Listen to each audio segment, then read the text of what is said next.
오늘도 주의 이름으로 여러분들을 축복합니다. 18세기 영국에서 활동했던 톱 레이디라는 사람이 있습니다. 이분은 복음주의자인데요. 우리가 지금 장로교가 믿고 있는 칼빈주의 아주 심취했던 사람입니다.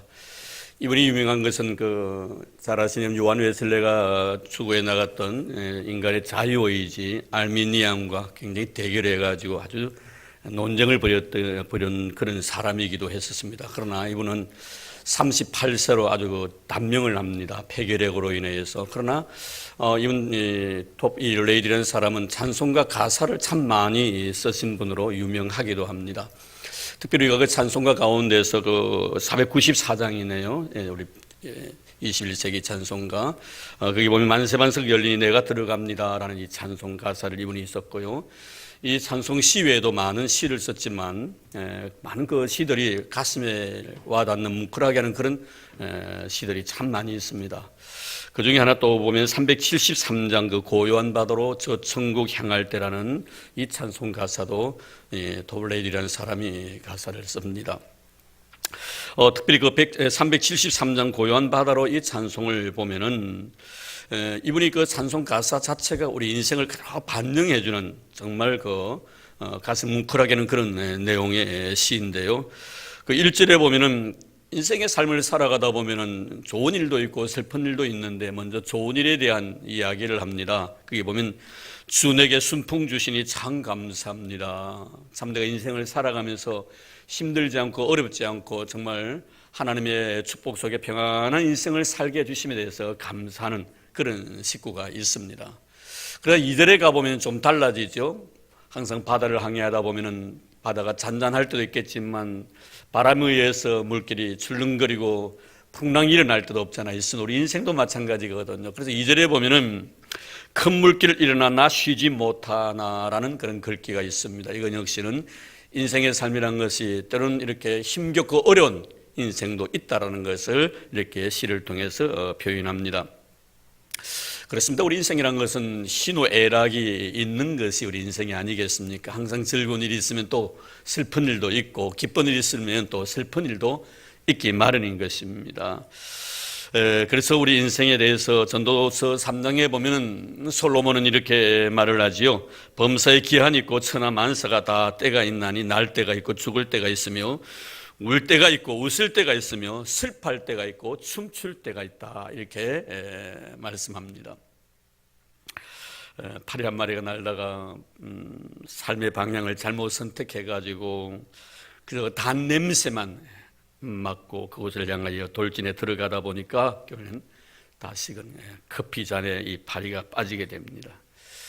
이 커피잔에 빠진 이 파리가 살기 위해서 굉장히 몸부림을 치다가 굿사일생으로 목숨을 건져서 그 커피잔에서 나오면서 날갯질을 하면서 창공을 날면서 혼자 독백을 하면서 중얼거립니다. 그가 이런 말을 했다고 합니다. 인생 썸맛 단맛 다 봤다고.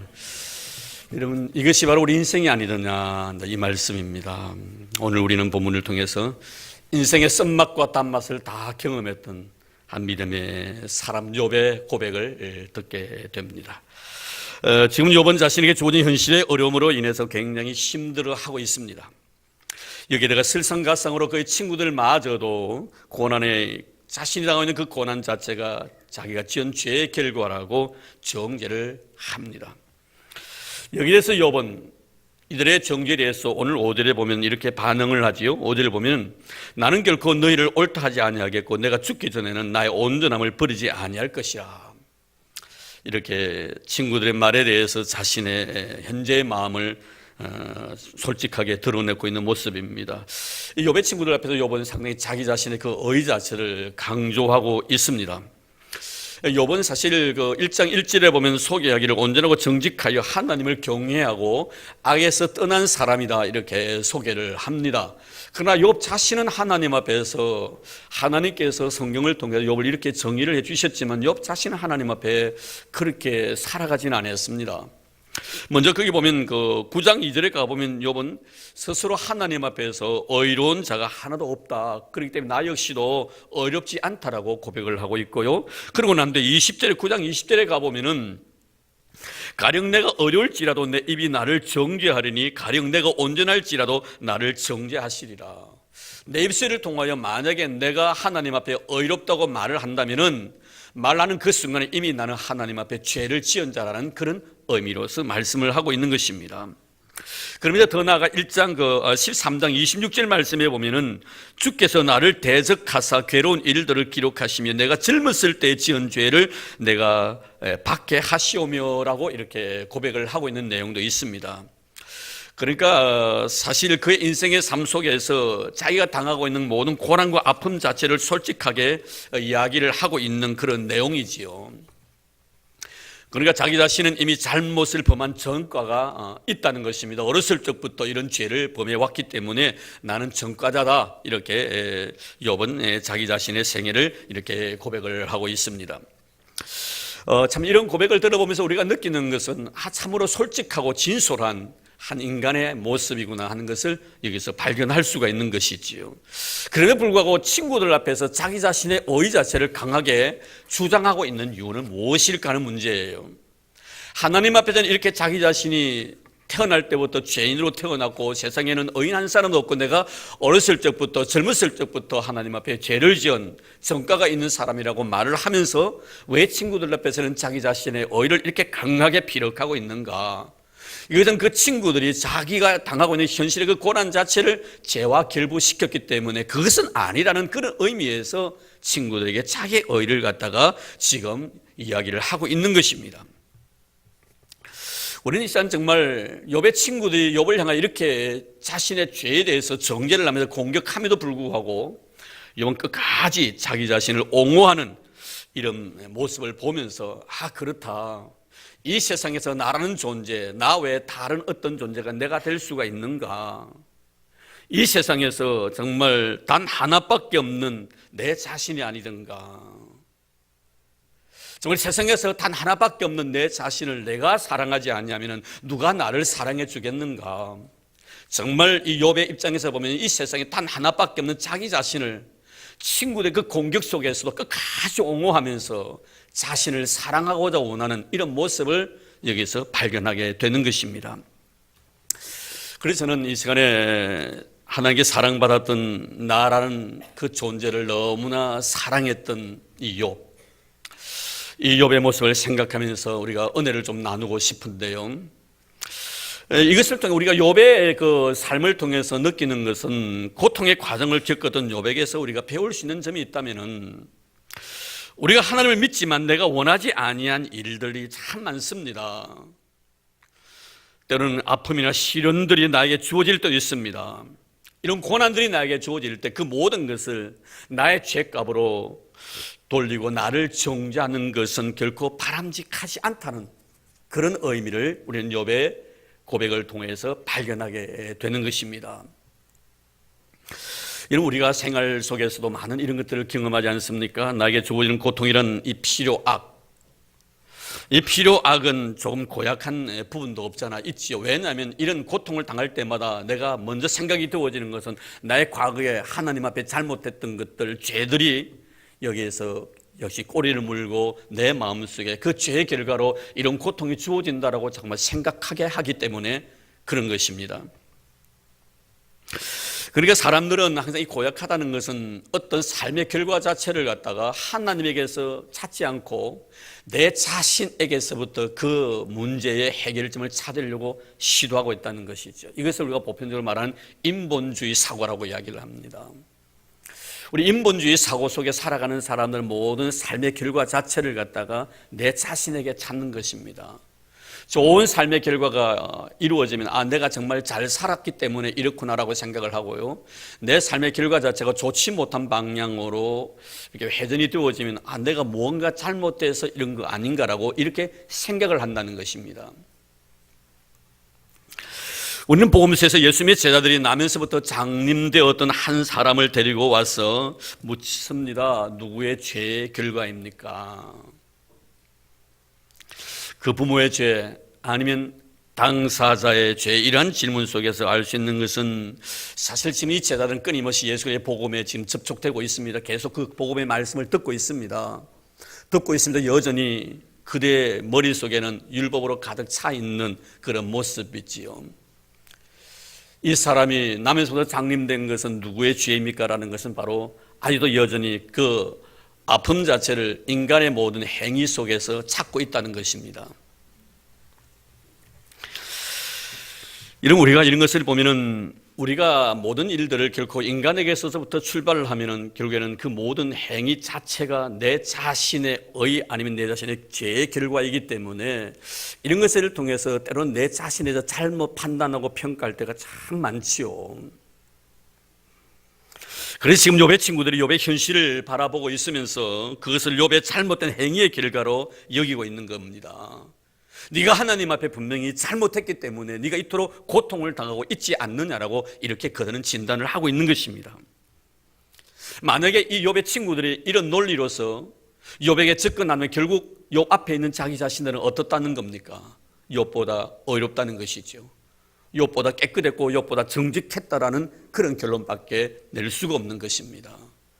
네가 이런 고난을 당하는 것은 네가 죄의 결과라고 말한다면 우리는 고난이 없다는 것은 내가 죄를 짓지 아니했기 때문에 고난을 당하지 않는다는 그런 생각을 가지고 있었다는 것입니다. 혹시 우리에게도 이런 유혹들은 없는지, 나의 현실의 평안함과 부요함이 내 자신이 의롭게 살아온 삶의 결과라고 나는 혹시나 생각하고 있지는 아니한지, 나에게 만약에 어려운 시련과 고난이 주어진다면 그 고난 자체가 내가 과거에 하나님 앞에 죄를 지은 그 죄의 대가라고 생각하고 그것을 판단하고 있지는 않는지.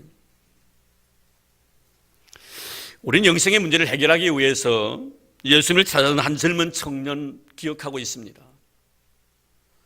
성경은 그를 부자로 그리고 관원으로 소개를 합니다. 이 관원이란 것은 출세한 사람을 두고 하는 말입니다.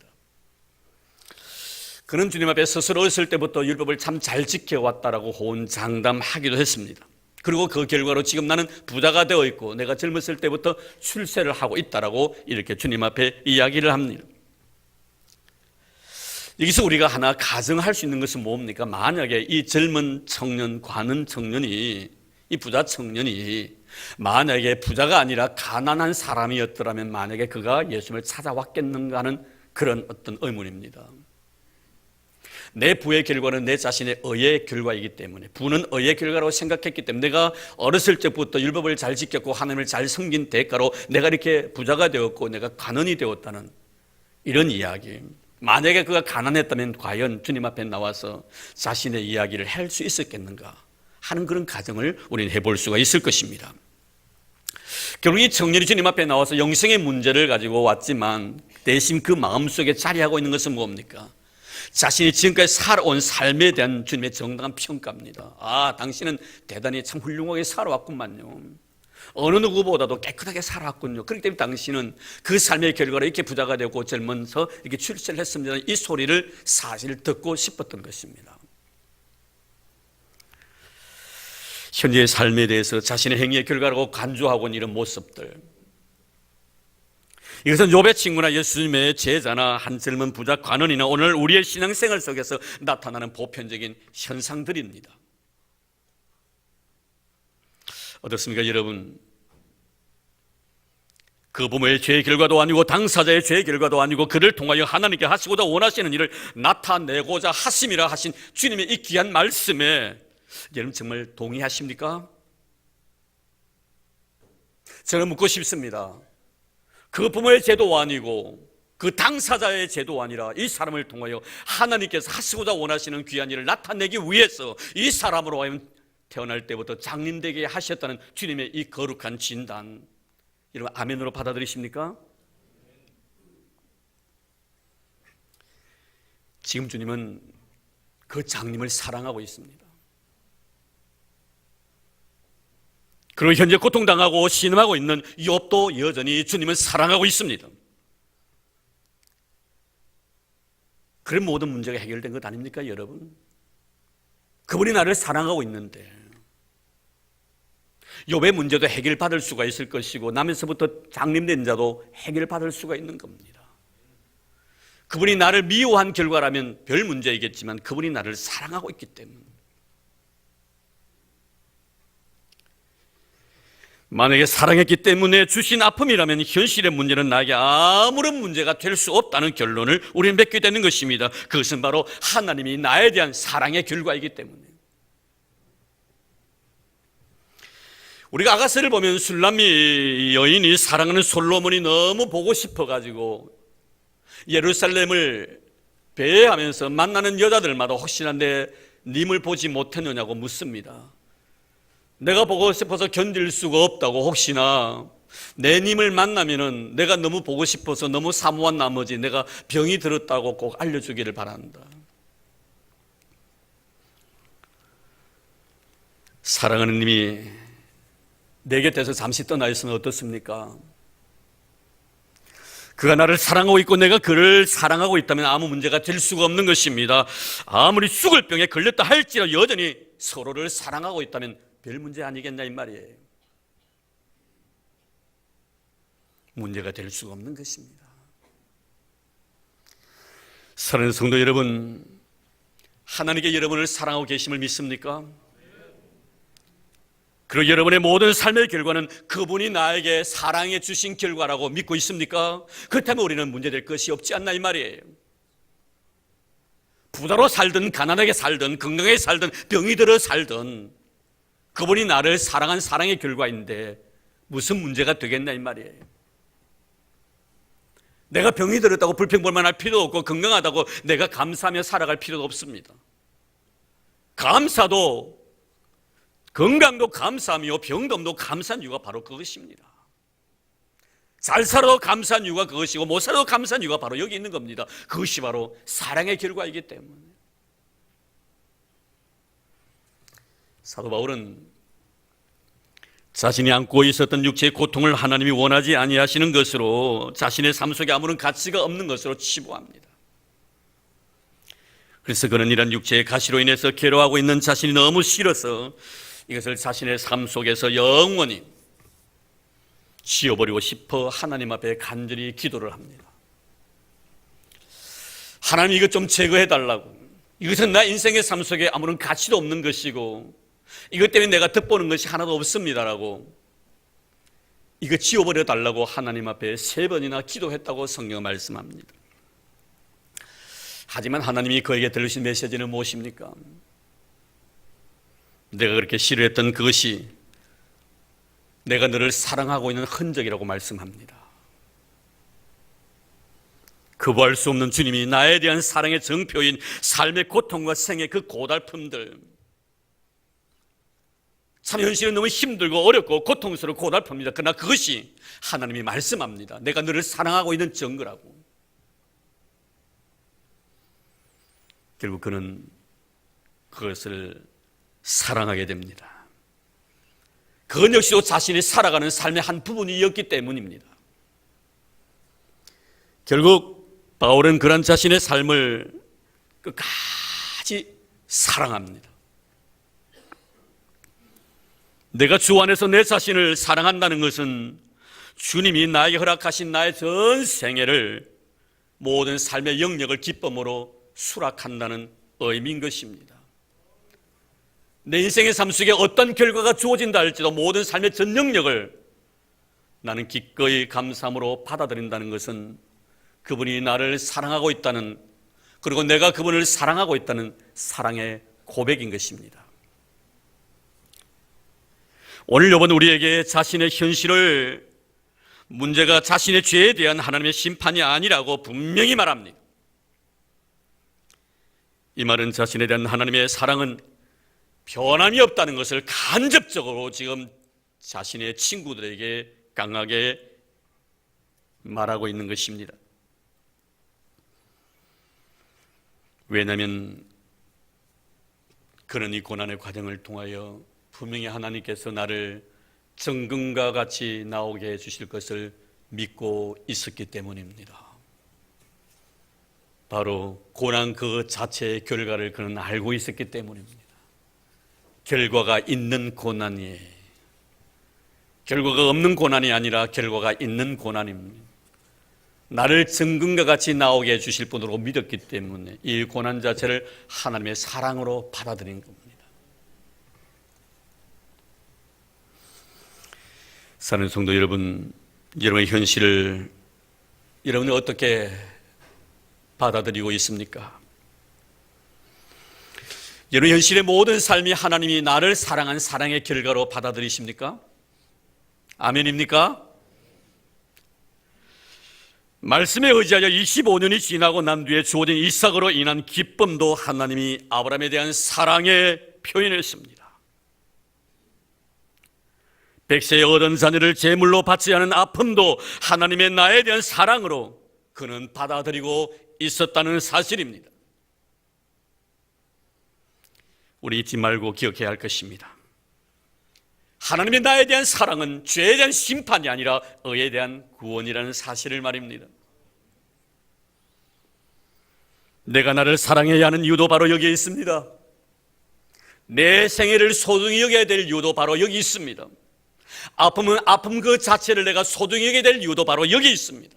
기쁨은 기쁨 자체를 내 자신의 삶의 의미로 생각하고 그것을 소중히 여겨야 될 이유가 바로 여기에 있는 것입니다.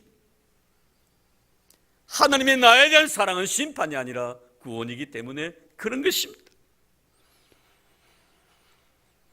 내가 죄 없다는 의미는 결코 아닙니다. 죄인인 나를 십자가의 사랑으로 사랑해 주셨다는 것입니다. 그래서 내가 나를 사랑하는 이유가 바로 여기에 있는 것입니다.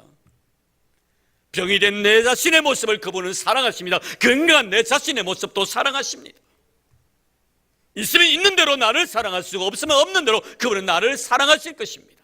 그래서 나는 그분을 사랑하는 것입니다.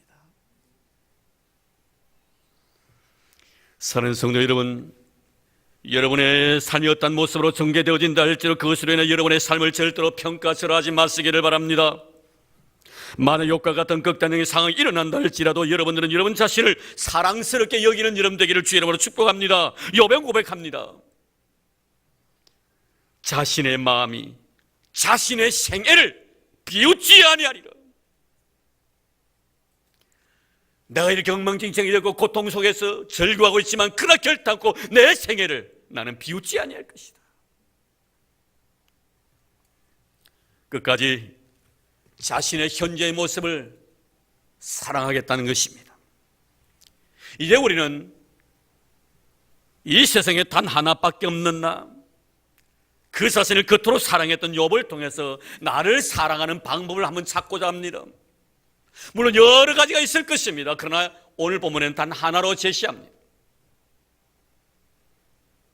그것은 자신의 삶을 내가 사랑하기 위해서는 남들이 나에 대해서 좋지 못한 평가에 대해서 너무 신경 쓰지 말라는 것입니다. 욥에게서 발견되어지는 자신에 대한 자존감이 바로 이 점입니다. 누가 나에게 어떤 말을 한다 할지라도 나는 하나님께 사랑을 받고 있는 존재라는 자존감이 내 마음속에 자리하고 있습니다.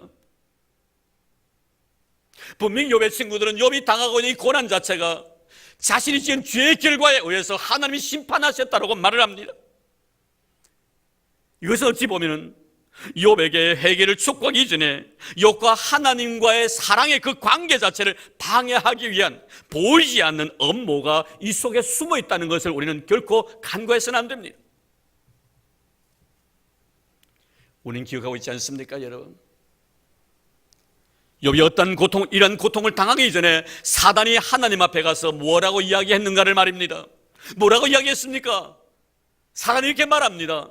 욥이 당신을 잘 쓰는 이유가 무엇인 줄 아십니까? 당신을 사랑하고 당신을 경외하는 이유가 무엇인 줄 아십니까? 당신이 그에게 복을 많이 주셨기 때문에 그렇습니다. 만약에 당신이 그에게 주셨던 그 복을 당신이 거둬가시다면 그는 분명히 당신을 저주하고 떠날 것입니다.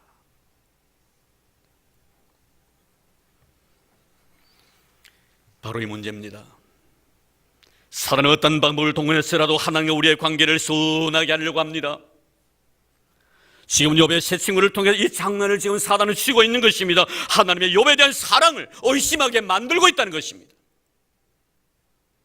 빌다 보십시오, 여러분. 그런 고통당하는 욥에게 욥의 자녀의 문제를 건드립니다.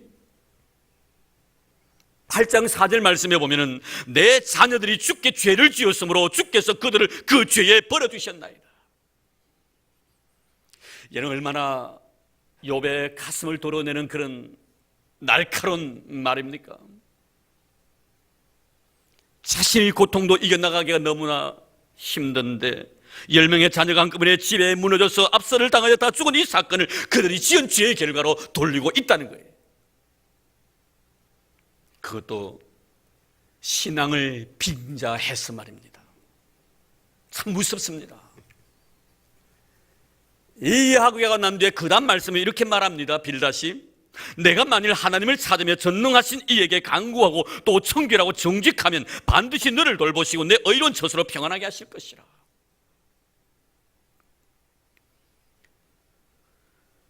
여러분, 이렇게 말한 이 빌닷, 이 친구가 누굽니까?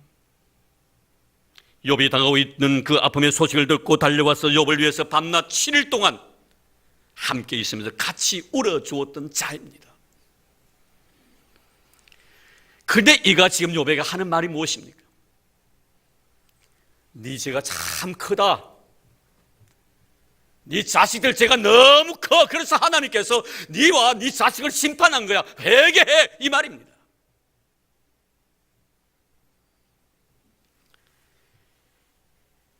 그래 욥이 말을 합니다. 6장 25절에 보면 옳은 말이 어찌 그리 고통스러운고 너의 책망이 무엇을 책망함이냐. 네 말이 참 옳은데 그 말이 나에게 너무 고통스럽구나. 그러면서 29절에 넘어가서는 너희는 돌이켜 행악자가 되지 말라라고 말을 합니다. 이런 자가 되어서는 안 됩니다.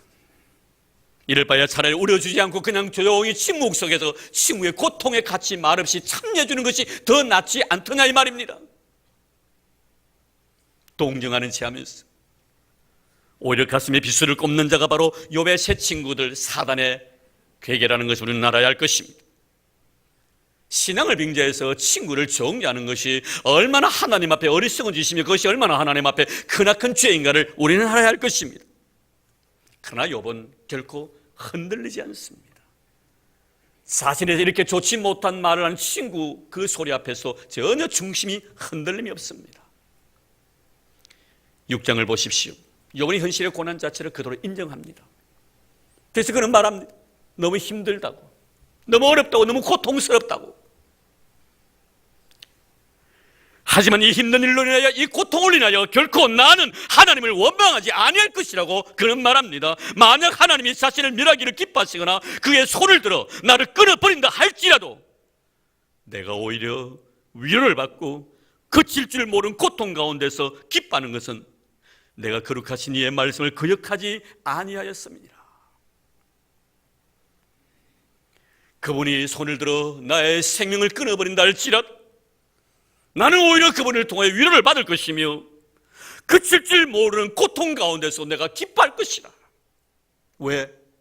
그 모든 것이 나를 향한 하나님의 사랑이기 때문에. 사랑하는 성도 여러분,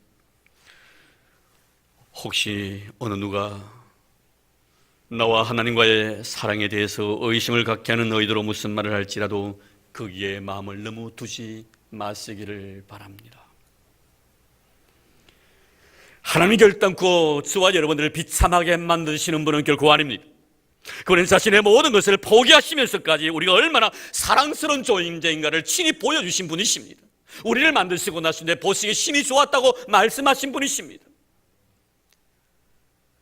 그분의 말씀을 어기고 내 마음대로 자행자하지 하면서 죄악된 길로 걸어갈 때 그런 나의 뒷모습을 바라보고 동정을 느끼면서 끝까지 사랑해 주시기 위하여 하나밖에 없는 독생자 예수를 이 세상에 보내셔서 십자가 위에서 죽게 하심으로 나에 대한 자기의 사랑을 확증하신 분이십니다. 사랑하는 성도 여러분, 제가 하나님의 나에 대한 사랑을 더 무슨 말씀으로 변명할 수가 있겠습니까? 그분은 저와 여러분의 생을 정말 사랑하셨고 지금도 여러분의 삶을 사랑하고 계십니다. 앞으로 여러분의 인생을 끝까지 사랑하실 분이십니다.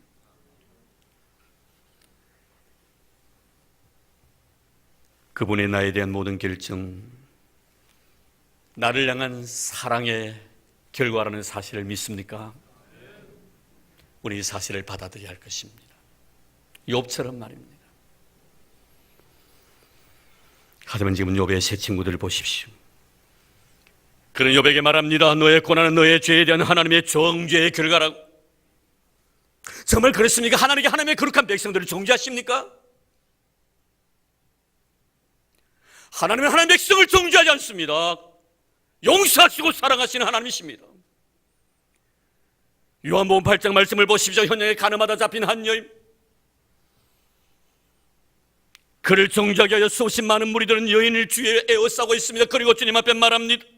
이 여인은 죽어 마땅한 죄인이기에 죽어야 한다라고 손에 돌을 들고 있습니다. 주님 말씀하십니다. 너희 중에 죄 없는 자가 이 여자를 죽여라. 다 흩어졌습니다. 주님 그 여인에게 다가가셔서 이렇게 말씀하십니다. 여자여, 나도 너를 정죄하지 아니하노라. 할렐루야. 이것이 바로 주님의 나에 대한 사랑입니다. 하나님은 하나님을 믿지 않는 자들에게는 정죄하십니다. 그리고 심판하십니다. 큰 하나님의 백성은 정죄하지 않습니다. 은혜와 사랑으로 용서하십니다. 바울은 선언합니다. 로마서 8장 1절 2절 말씀에 보면 그러므로 이제 예수 그리스도 안에 있는 자에는 결코 정죄함이 없나니 이는 그리스도 예수 안에 있는 생명의 성령의 법이 죄와 사망의 법에서 너를 해방하였음이니라. 할렐루야.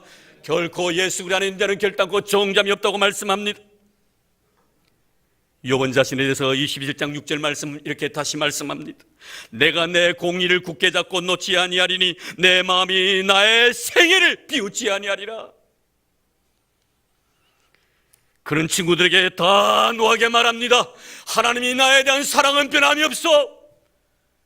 내가 아무리 고난의 세월을 보낸다 할 때 고통 속에 눈물겨 아파할지라도 여전히 하나님 나를 사랑하고 있어. 이것이 바로 하나님의 사랑이 나에 대한 사랑의 흔적이야. 그리고 욥은 이런 자기 자신을 하나님이 사랑하니 사랑받는 내 자신이 얼마나 사랑스러운지 고난 속에서 끝까지 자기 자신을 사랑합니다. 이 사랑을 끝까지 가지고 갈 생각입니다. 너무너무 고난 속에서 하나님을 바라보는 그의 모습이 너무나 사랑스러워서 내 생애를 나는 결단코 비웃지 아니할 것이다. 사랑하는 성도 여러분, 욥의 자신에 대한 평가가 저와 여러분의 평가가 되기를 주의 이름으로 축복합니다. 욥은 하나님이 너무나 사랑했던 자신을 끝까지 사랑할 생각입니다. 그래서 그는 누가 뭐래도 나는 하나님 앞에 사랑받고 있는 나라고 고백합니다. 사랑하는 성도 여러분, 이런 자신에서 비웃지 마십시오. 이런 자신을 평가절하하지 마십시오. 이런 하나님 앞에 사랑받는 너무나 소중한 존재입니다. 그리고 단 하나밖에 없는 나입니다. 그래서 우리는 우리의 생애를 사랑해야 하는 것입니다. 이런 은혜가 있기를 주의 이름으로 축복합니다. 하나님 감사합니다. 욥은 자기의 생애를 비우지 아니할 것이라고 말합니다. 욥의 고백이 우리의 고백이 되게 도와주시니 참 감사합니다. 너무나 주님 앞에서 자랑스러운 나이기를 원합니다. 그리고 나에게 주어진 모든 생애를 사랑하게 하옵소서. 아픔도 눈물도 고통도 기쁨도 즐거움도 하나님이 나를 사랑하신 사랑의 결과라는 사실을 나는 믿고 있기 때문입니다. 내가 사랑받고 있으면 됐습니다. 모든 것에서 감사할 수 있는 우리가 되도록 축복해 주시고 이 세상에서 단 하나밖에 없는 나이기에 더더욱 하나님 안에서 내 자신이 자랑스러워지게 하시고 사랑스러워가는 저희들 되도록 축복해 주옵소서. 이제는 헌금을 내어 기도드립니다. 고맙습니다. 하나님 주신 은혜와 사랑이 오늘도 너무나 고마워서 귀한 예물 믿음으로 드립니다. 스베일조를 드립니다. 감사의 예물 드립니다. 선교 연금을 드립니다. 건축금도 쏟아붓습니다. 하나님 미랄의 헌금도 드립니다. 1,000번도 하나님 앞에 드렸습니다. 주님 드릴 수만 있다면 무엇이 드리고 싶어하는 간절한 마음으로 주님 앞에 바친 아름다운 영혼을 잊지 말아 주시기를 원합니다. 저들에게 복을 부어주시되 들어가도 복을 받고 나가도 복을 받는 인생 되게 도와주시옵시고 자신의 생애를 더더욱 사랑할 수 있는 믿음의 생애를 살아가는 저희들 되게 주님 축복해 주옵소서. 저희의 삶의 지경이 더 넓어지게 주님 도와주시고 하나님 주시는 건 아름다운 이 땅에서 기름진 것 가득 채움받아 복의 근원들이 되게 하여 주시옵소서. 나로 인하여 많은 사람이 복을 받아 누리는 그런 복들을 허락하여 주옵소서. 만복의 근원에서 우리에게 많은 것으로 채우시고 날마다 감사할 수 있는 은혜까지 베풀어 주신 살아계신 예수님 이름으로 기도드리옵나이다. 아멘.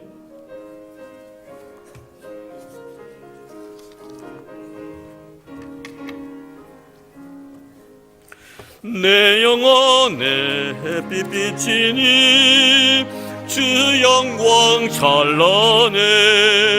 이 세상 어떤 빛보다 이 빛도 빛나네. 주의 영광 빛난 광채 내게 비춰 주시옵소서. 그 밝은 얼굴 배울 때 나의 영혼 기쁘다. 내 영혼에 노래 있으니 주 찬양합니다. 주 귀를 기울이시소 더 듣고 계시네. 주의 영광 빛난 광채 내게 비춰 주시옵소서. 그 밝은 얼굴 배울 때 나의 영혼 기쁘다. 내 영혼의 봄날 되어서 주 함께 하실 때 그 평화 내게 깃들고 주 은혜 꽃피네. 주의 영광 빛난 광채 내게 비춰 주시옵소서. 그 밝은 얼굴 배울 때 나의 영혼 기쁘다. 내 영혼에 희락이 있고 큰 소망 넘치네. 주 예수 복을 주시고 또 내려주시네. 주의 영광 빛난 광채 내게 비춰 주시옵소서. 그 밝은 나의 영혼 기쁘다.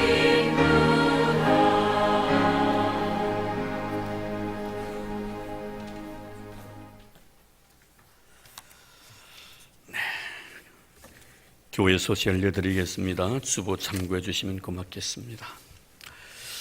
네, 오늘 교회 환경 주일입니다. 식사하시 우리 특별히 우리 남성교 좀 중심에서 교회 주위에 있는 환경을 좀 정리해 주시면 참 좋겠고요. 특별히 휴지 같은 것을 좀 깨끗하게 주워서 우리 주위를 또 깨끗하게 만들면 좋겠습니다. 기억해 주시고 오늘 또 우리 헌금 위원회 주셨던 우리 김용혜 지사님께도 환경 부장이시니까 잘 해주시면 고맙겠습니다. 정교인 체육대회를 위한 준비위원 4차 모임이 있겠고 어머니학교 봉사자 모임도 역시 있겠습니다. 거기 보면 그 정교인 체육대회를 위한 준비 모임이 버니엘인데 버니엘이 아니고 베델입니다. 기억해 주시길 바랍니다. 그리고 우리 제 그 2차 어머니 학교 아직도 그 등록을 안 하시면 우리 찬양대원들 중에도 계시는데요. 이분들은 꼭 등록을 오늘 맞춰 주셔야만이 티를 다 이렇게 완벽하게 준비할 수가 있을 것 같습니다. 꼭 기억해 주시면 고맙겠습니다. 구두로 신청하신 분들 서류로 신청해 주시면 고맙겠습니다. 제대로 기억해 주시고요. 우리 김상길 집사님, 김영애 집사님 아들 우리 신이가 26살 일기로 하나님 부르심에 응했습니다. 그동안 우리 성도님들 수고해 주셔서 너무 감사하고 또 귀한 시간 오셨는데 서로 성도의 교제를 통해 위로를 나누시는 그런 축복된 시간 되기를 바랍니다. 또 고마운 마음으로 오늘 이렇게 우리 성도들 위해서 떡을 또 준비하셨다고 합니다. 우리 박수로 감사를 표하겠습니다. 네, 고맙습니다. 네, 그리고 우리 장기륜 집사님, 정재경 집사님 딸 우리 채희가 부산대학병원에 입원 중에 있으면 다리 수술이 좀 필요했어요. 입원해서 무사히 다 수술 잘 마쳤고요. 곧 회복할 것 같습니다. 그리고 곧 가까운 곳에 좀 이렇게 옮겨서 이렇게 치료를 받을 그런 계획도 가지고 있습니다. 이에서 계속 기도해 주시기 바랍니다. 6월 봉사자들 그 기록 잘 기억해 주시기를 바랍니다. 그리고 종교인 교구별 예배는 6월 둘째 주, 다음 주일인데 그 다음 주로 연기를 합니다. 이 시간에 우리 다음 주일이 우리 정교인 한마음 체육대회가 있습니다. 우리 위원장 하시는 우리 성장님 나오셔서 여기에 대해서 좀 설명해 주시고요. 또 뭘 준비해야 될 것인가 하는 준비 사항도 이렇게 말씀해 주시겠습니다. 간단하게.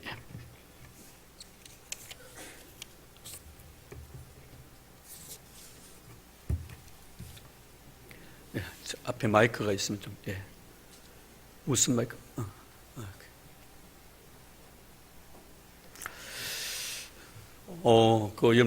유니스트 우리 체육관입니다. 그래서 좀 준비 사항을 좀 잘 진행되고 있습니다. 말씀해 주시기 바랍니다. 여러분 반갑습니다. 6월 7일 다음 주 예배는 제6회 수정 한마음 체육대회로 하나님께 드리는 시간이 됩니다. 이와 관련해서 체육준비위원회에서 몇 가지 안내 말씀을 드리겠습니다.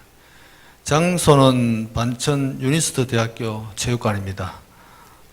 유니스트 국도로 가시다 보면 오른쪽에 그 유니스트 대학 가는 길이 안내가 되어 있습니다.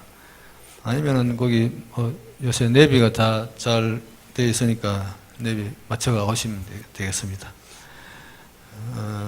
교회에 오셔서 모르시는 분은 같이 출발해도 됩니다. 그리고 자가 운전자 내비를 이용하시고 예배 시간이 9시다 10시다 계속 왔다 갔다 했는데 절충을 보셨는지 저한테 또 9시 반에 안내를 하라고 이래 또 문자 왔네요. 9시 30분까지 유니스트 체육관으로 오시면 되겠습니다. 9시 30분에 예배 드리니까 그렇게 준비를 하시면 좋겠습니다. 복장은 운동복 차림으로 하시고 운동화를 착용해야 체육관에 들어갈 수 있습니다. 구두 신고는 체육관에 못 들어가니까 그걸 좀 잘 숙지를 하셔가지고 운동화를 꼭 챙겨 신고 오시도록 그렇게 하시기 바랍니다. 그 다음에 무료 주차권은 행사 당일 본부석에서 지급하도록 하겠습니다. 꼭 챙겨 가셔서 나가실 때 불편함이 없도록 하시기 바랍니다. 그 다음에 점심은 뷔페식으로 준비했습니다. 체육관 바로 앞쪽에 들어간 입구에 보면은 장소가 좀 넓은 장소가 있습니다. 거기서 식사를 하려고 준비를 하고 있습니다. 도시락은 개인별로 지참을 안 하셔도 됩니다. 교회에서 다 준비하시니까 떡하고 과일, 음료수들도 같이 또 제공을 하니까 일절 다른 거는 신경 안 쓰셔도 됩니다. 그 다음에 나머지 광고는 행사 당일 체육관에서 또 광고를 한번 더 드리겠습니다. 아무쪼록 은혜 가운데 즐겁고 감사의 체육대회가 될 수 있도록 여러 성도님들이 기도와 또 여러 가지 관심으로 체육대회에 임해 주시기 바랍니다. 이상입니다. 네, 고맙습니다. 특별히 우리 유니스트 체육관이기 때문에 그 안에 환경이 굉장히 좋은 것 같습니다. 여러분들 어린 자녀들을 많이 데려오시면 참 좋겠습니다. 아마 저도 우리 후아리를 어렸을 때 데려갔으면 아마 저 유니스트 들어갔을 것 같은데. 아주 다 엘리트들이 공부하는 그런 곳이기 때문에 여러분 애들 데려오면 도전도 받을 것 같습니다. 그래서 많이 데려오시면 맞겠습니다. 그리고 이 시간에 우리 최대금 선교사님 지난주에 이렇게 가시기로 다 되어 있는데 갑자기 좀 연기가 돼가고 이번 주 금요일 가신다길래 오늘 오시랬는데 사모님하고 같이 한번 인사해줘. 병 다 치료를 받았고요. 너무 감사하게 많이 좀 얼굴이 수축되어 있고 이랬습니다만 잠깐 아까 마이크 좀 주시면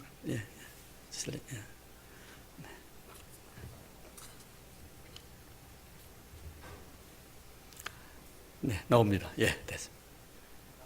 그럼 꺼졌는데? 그럼 올려야 돼.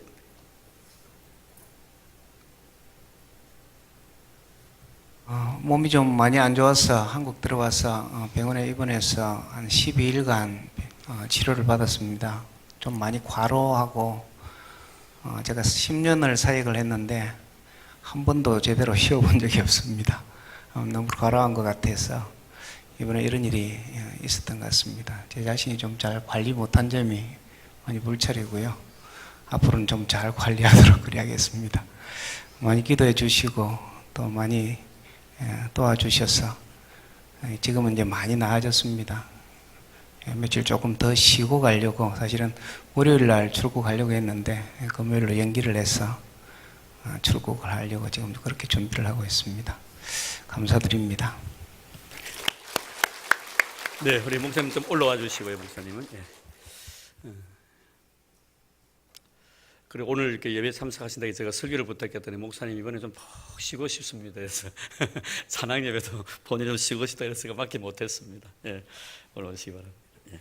원래 선교사님들은 사는 사역하고 바로 그 다음에 이렇게 안식년을 갖게 됩니다. 그런데 우리 성경 10년 사역을 하셨습니다. 이번에 좀 이렇게 좀 쉬시다가 좀 좋은데 또 금요일로 가셔야 될 그럴 형편입니다. 위에서 많이 기도해 주시기를 바랍니다. 우리 이지혜 씨, 우리 이종성 유사님, 이순자 집사님의 둘째네요. 오늘 참석해 주셔서 너무 고맙습니다. 어디 계십니까? 넷째? 네. 둘째 맞죠? 예. 감사합니다. 저 위에 또 계십니까? 예, 감사합니다. 예, 고맙습니다. 예. 이지혜 씨가 부인 되십니까? 예, 감사합니다. 네, 제가 잘 몰라서 미안합니다. 예, 이제 우리 그러다 일어나 주시기를 바랍니다. 예. 자, 우리 옆에 있는 서로 인사 나눌까요? 우리 나를 사랑하는 자가 됩시다. 예, 예. 오늘 정말 사랑하는 자가 되기를 바랍니다. 예.